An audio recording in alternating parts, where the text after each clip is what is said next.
Welcome to Ghost of a Podcast. I'm your host, Jessica Lagnato.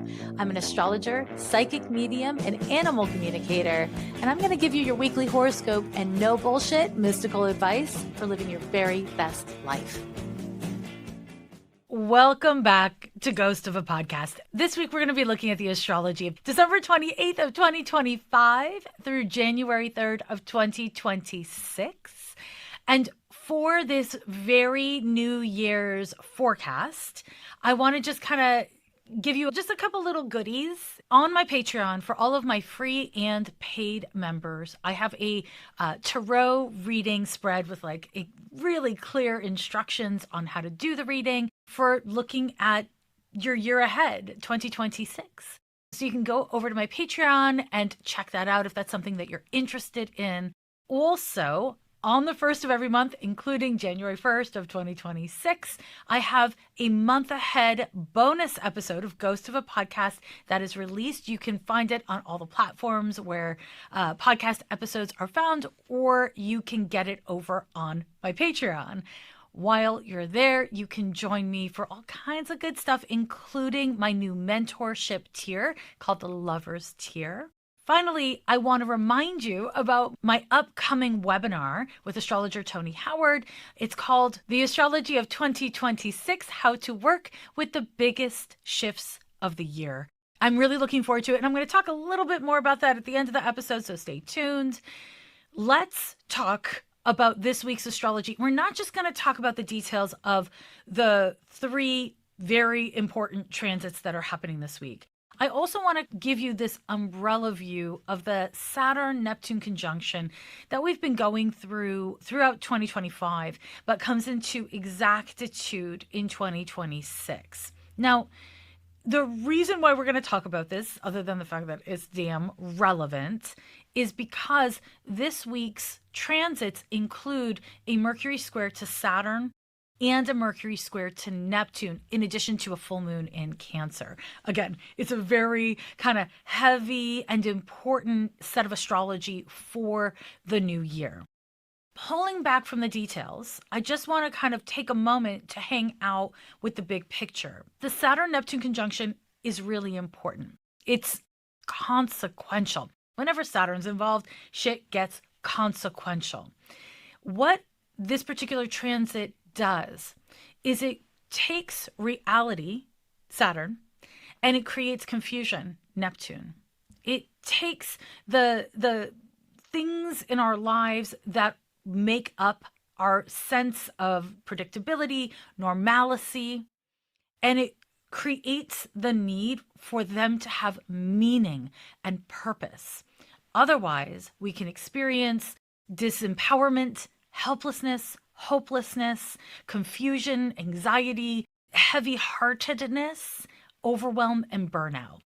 Sound familiar? I'm guessing this all sounds familiar because, again, we've been going through this transit for quite some time in Pisces. In the new year, it's going to shift into Aries, and I'm going to be talking about that in the webinar that I'm giving on the 3rd of January, but also throughout the year. We'll talk about this more. Now, staying present, because hopefully I want you to stay present. I want us to use the tool of astrology, which can be very predictive, and I want us to use it to empower us to be present.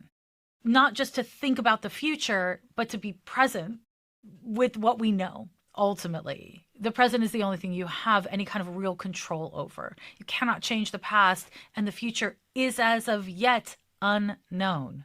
Even with the best tools, even with the best pattern recognition, the future hasn't happened yet. The present is yours. Tend to the present. And the thing about Neptune-Saturn conjunction that we're going through and that gets really activated with Mercury this week is that it can be very tempting to want to escape classic Neptune or get hypervigilant classic Saturn in the presence of challenging feelings, thoughts, or experiences. What the Saturn-Neptune conjunction does, amongst many other things, is tests reality. It tests the structures that we've organized our innermost psychology around, that we've organized our lives around, that we organize our society and communities around. And we are certainly seeing things breaking down in the collective. We are seeing that people's beliefs and convictions, people's humanity is being challenged. And a lot of us have radically different takes on what's happening than a lot of others of us. And while that's always true, it's accelerated now. And it will continue to accelerate. And so, in the presence of so much unknown, in the presence of so much paradox and confusion and misinformation and disinformation, how do you get present? How do you assess what's real and what's not real? What has meaning and value to you? What speaks to your humanity? And what doesn't? These transits that we are going through are testing all of that. If you are feeling particularly activated this week, you are not alone. You are not alone. And regardless of your situation, it is ultimately your response and engagement with your activation that defines you. There's a lot that's out of your control. There is a lot that's out of our control that is happening that we wish wasn't happening, that we want to find a way to seize upon, but we just don't know how. And not knowing how, it's part of the journey. Being confused, being tired is part of the journey. Don't allow perfectionism. Don't allow idealism to block you from the present moment, as imperfect as it may be, because it is the present moment that you live in. It is the present moment in which you have the greatest amount of agency. In other words, this is where you have choices. You can make them now. And it's okay if you're just tired. It's okay. Self-awareness is foundational to self-acceptance. And self-awareness, self-acceptance are foundational to navigating your life with integrity. And, I talk about that shit a lot. I'm such a Capricorn. Integrity, alignment, authenticity. These are things I talk about a lot. They're things I think about a lot. And they're things I care about a lot. There's a lot of reasons to care about these things. But at the most kind of like base level, living your life in alignment with your integrity in ways that highlight and center your sense of purpose, your spiritual convictions, this just makes your life easier to live. It makes it easier to age, to grow old in your skin. It makes it easier to navigate the mistakes and setbacks that you will inevitably encounter. And I don't say that because I'm trying to predict something terrible. I say that because life is full of successes and setbacks. It's full of mistakes and getting it right. And one doesn't cancel out the other. We have as much to learn from our setbacks and mistakes, from our problems, as we do to gain from our successes and our wins and our assets. Just because it's hard for you doesn't mean it's what's wrong with you. Just because it's hard for you doesn't mean it's bad. And this week, with the astrology we're about to dive into, is an invitation for you to be curious and present, even when you're challenged. And those challenges may come from the inside, right? From your psyche or your emotions, even from your body. Or it may come from the outside, relationships, obligations, world events. Whatever it is that you are engaging with, you have choices. And the more clear-hearted you are about what's important to you, about your spiritual and material convictions, which to me are kind of the same thing. Spirituality is a part of all the things for me, but the spiritual Neptune and the material Saturn convictions that you hold are your priorities, are your actions reflecting those convictions, those beliefs? And if not, can you make small or large adjustments in that direction? If you can, it'll be a lot easier to navigate life in general and the astrology of this week in particular. Now, all of that said, let's dive into this week's forecast. Our first and only exact transit for December. It happens on Monday, December 29th. And at 11:15 p.m. Pacific time, Mercury will be at 26 degrees of Sagittarius and 4 minutes, forming an exact square to Saturn at the same degrees of Pisces. Now, this transit, kind of a bummer. And we know this because Saturn is heavy. Saturn is associated with depression, and Mercury, your mind. Saturn is associated with consequences, and Mercury is your ideas, your friends. Saturn is associated with maturity, responsibility, obligation, and guilt, right? Positives and negatives. And Mercury is, again, it's your ideas, it's your plans, it's the platonic or friendship side of your connections with others. It's your communication in general. And so this transit is consequential. And just as a hot tip, any square to Saturn is consequential. But this Mercury square to Saturn, it's not greatly timed because I know a lot of people like to party around the new year, and it's just like not a super fun or lighthearted transit. A lot of people will experience depressive thinking. Literally, Saturn depresses. It pushes down, right? It creates a heaviness or a weightedness to your thoughts. Now, this doesn't mean anything bad actually inherently, but it can be unfun. It can also be a time where you decide to really focus up on something that is really important to you. While this transit is not great for making plans because it puts you in a bit of a severe or a scarcity mindset, like it can make your thinking a bit too rigid or tight, it is a good time for exploring the details of a thing. For anything that takes a lot of concentration. So if you are have to do something like bookkeeping, it's actually can be kind of helpful if there's some sort of annoying, detail-oriented task that really demands focus and attention. Theoretically, this transit can help. Unfortunately, it's overlapping with the Mercury square to Neptune, which I'll talk about in a moment. But as a result, it doesn't really help with focus as much as this transit might at other times. Mercury square to Saturn is not a great time for friendship. It's not a great time for relationships and connection in general because it makes you feel isolated or lonely, or an existential crisis of what even is connection may come up.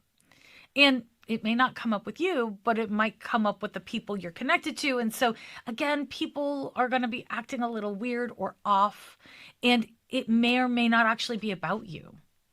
Sometimes under this transit, hard conversations cannot and should not be avoided. And this is because of the consequential nature of Saturn. Things come to the surface and situations kind of force you to deal with them. Depending on how this hits your chart, this transit can be one that coincides with a breakup or just a very confronting conversation with someone.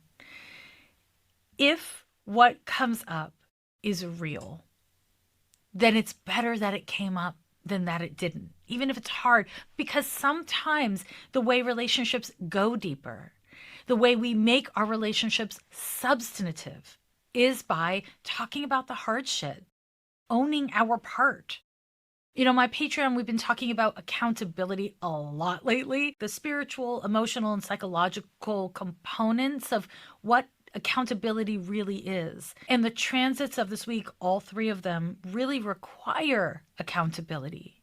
But if you don't really know what that means, how to be accountable to yourself, how to be accountable to others, then this may be a particularly rough transit for you. You may become aware of a way that you're in a rut during this transit. And that rut might be in your thinking, you might realize you're in a limited mindset. It may be in your friendships or in your day-to-day habits. What I want to encourage you to do is strive to be curious and open to getting information instead of strongly reactive. Saturn has a way of being, like I said, kind of hypervigilant and carceral. It can be very action, consequence, a consequence is a punishment. Right? So what you want to try to do is instead be curious. Tap into that Mercury and Sagittarius energy. With curiosity, you can learn about what needs attention, what needs loosening, what needs tightening, what needs care. And that information can be incredibly helpful. So, throwing that in the mix. One more thing. If you're like, oh shit, this fucks with my New Year's Eve plans, this transit favors intimate hangouts. It favors doing spiritual labor, like spiritual work, right? Like self-investigation work. Is not so great for like going out clubbing or partying in some sort of big way. Although, a lot of people are going to push through. Part of the larger arc of the astrology that we're in is asking each and every one of us to have a relationship to ourselves that is caring and responsible. And so if you put yourself in a social situation and then once you get there, you're like, it's just the vibes aren't vibing, love yourself enough to not force yourself to have fun in a way that is actually not fun for you. Like, it's okay that your definition of fun is different than somebody else's, right? We all get to be different. This is not a time for being punitive and perfectionistic. I mean, honestly, like it kind of is. Like you might really be feeling that way. But I want to encourage you to resist the urge to be a shitty friend to yourself. You might need to tell your other friends, like the not you friends, that you got a change of heart, that you need to change plans, something like that. And it's important to really listen to how people feel based on the information you share, because self-care is not just about taking care of your own individual needs. It's about taking care of your individual needs in concert with the needs of the people around you, the people you're connected to. And sometimes that concert is glorious and beautiful, and sometimes it sounds terrible and you wish there was silence. But it's really just about how you show up. And I want to say, it's a really important time to show up.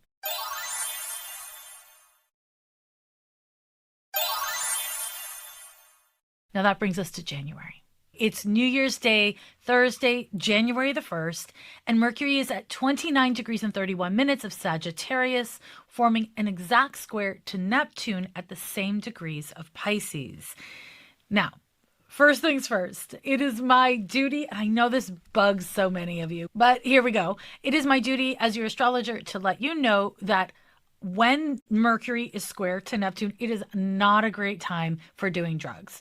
It's not a great time for doing drugs because it increases the chances of you just really not having a good time, of it having some sort of energetic or psychic negative consequence, for you to just feel drained and fucked up in a not fun way. And unfortunately, the transit is exact at 5:33 a.m. Pacific time on the 1st, which means we are very much feeling it on the 31st. Now, you do you. You know what I mean? You do you. But also go into New Year's celebrations knowing that it is wise to, if you're going to imbibe, to do it a little bit slowly, to drink a lot of water, and to make sure that you are in as safe situations as possible and with people that you trust. Neptune makes a person susceptible. Now, susceptible to what? That could be, misinformation or disinformation, gossip, uncomfortable situations, even unsafe. And this tends to be more like psychologically and emotionally unsafe as opposed to physically unsafe situations and exchanges with people. Mercury square to Neptune provokes anxiety and uncertainty and exhaustion. So you might feel that way. And other people might feel that way. And if like two people are feeling really off and exhausted and a little touchy, which Mercury square Neptune can definitely make you touchy or paranoid, then you can imagine how a social interaction would go, not great, not great. This transit happens in part to test your boundaries. So your boundaries are not just about how you kind of identify and navigate or communicate your limits, needs, and preferences to other people, but it's also about how you listen to other people and honor and navigate their boundaries.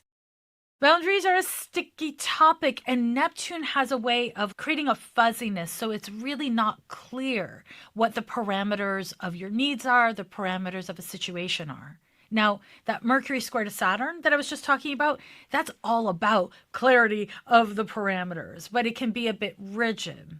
So, unfortunately, the overlap of Mercury squaring these two transits is just uncomfortable for most people. Now, some people are going to err more towards Saturn, others are going to err more towards Neptune, but it can just be uncomfortable. So, it's hard to navigate through reality and the anxieties and mixed thoughts and feelings you're having inside of it.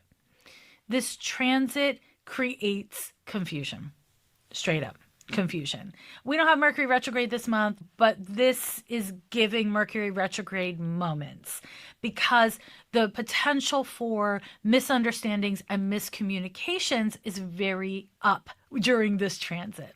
Mercury square to Neptune is a risky time for pedestalizing people. So putting other people on pedestals is a not great thing to do for a lot of reasons. First of all, a person can only fall at that point. Like, you're not actually cultivating a real closeness or a real connection with somebody if you have them on a pedestal. So be wary of idealizations that you hold for other people. Allow space and room and flexibility for people to just be people, which is to say imperfect.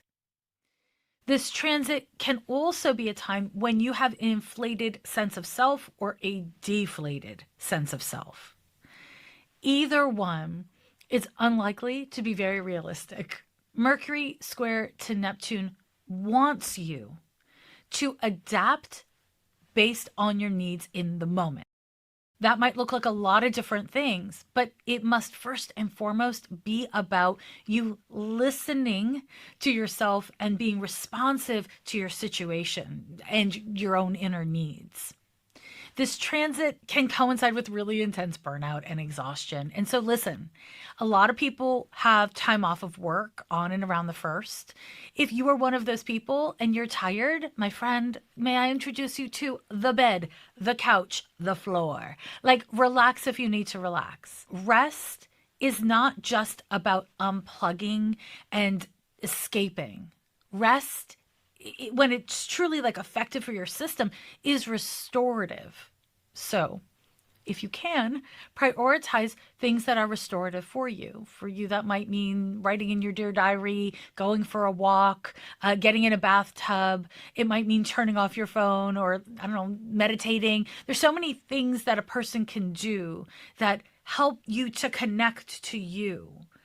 My advice this Mercury square to Neptune, aka this New Year's Day, it's to choose at least one of those things. Because of the Mercury square to Neptune, I'm going to give you advice that I would honestly give you every single day of the damn week, which is mask up.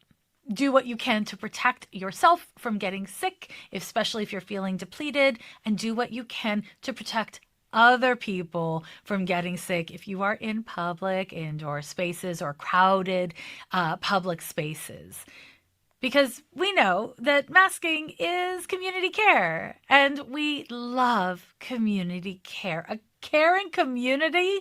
Come on, who doesn't want that? And who doesn't want to start the new year off with some meaningful acts of community care? Now, listen, Mercury square Neptune can provoke anxiety. Much like Saturn can provoke scarcity mindsets or just like a heavy line of thinking, Neptune can provoke anxiety, uncertainty, confusion, and a lot of panicky stuff. If you catch yourself experiencing any of that, like panic, anxiety, overwhelm, tap into Mercury's influence. Mercury and Neptune in very different ways are both related to breath. So if you're somebody who likes and is helped by breathing exercises when you're feeling stressed, don't forget to tap into them. Don't forget to use them. If that doesn't resonate for you, but you know of something else that does, go ahead. And remember to choose to center in your thinking and in your habits the things that you know support your mental wellness. This is a great time for connecting with friends that you really trust and that are on the same page as you. And it's also a great time for being alone, honestly. This transit can inspire meaningful spiritual experiences, but they're not necessarily what they seem. Mercury in Sagittarius square to Neptune in Pisces. It's a lot of energy, and it's hard to make sense of or create a reliable, well-informed narrative based on what you're perceiving, what you're experiencing. And so there is a risk of conspirituality, people trying to sell you on some sort of grand spiritual concept that doesn't really have roots to it. It's not realistic. So, do your best to not get grifted. Do your best to make sure that your spirituality is connected to life, that it is not something that exists far outside of you, but instead something that exists inside of you, and that is a filter through which you make choices and make sense of the world. Again, this is a practice in boundaries. Having healthy, self-appropriate boundaries with your spirituality is a big part of this Saturn, Neptune, Mishigas we're living through, and also this specific Mercury square to Neptune that's active on the 1st. And that brings us to Saturday the 3rd, where we have a full moon in Cancer. This full moon in Cancer is happening Saturday, January 3rd, 2026. It's exact at 2:03 a.m. Pacific time, and the moon will be full at 13 degrees of Cancer and 2 whole minutes. A full moon in Cancer is always a really big deal because the moon belongs in Cancer. It's at home in Cancer. So when we have a full moon, emotions are coming to the surface, and they're coming to the surface in their wholeness. This can mean that there's really big emotions that are up. It can mean that there is some sort of situation that is culminating. What you want to know about a full moon in Cancer is that it's going to trigger issues of belonging. Now, for some of us, we have a great sense of belonging. We're connected to family of origin, or we have cultivated a family that we really care about, as adults. And for many others of us, family is a really hard topic. We might have discord or disconnection from family of origin. Family of origin may not be safe. We may still be working out issues from our early developmental experiences, aka our childhood, and working them out in our adult relationships, either with family of origin or with chosen family and friends, right? The thing that a full moon in Cancer, and this full moon in Cancer, is going to activate in meaningful ways is how you do or don't feel a sense of belonging, a sense of connection. The thing about Cancer is it's actually a zodiac sign that's related to borders. It's like walls and borders that separate ours from yours.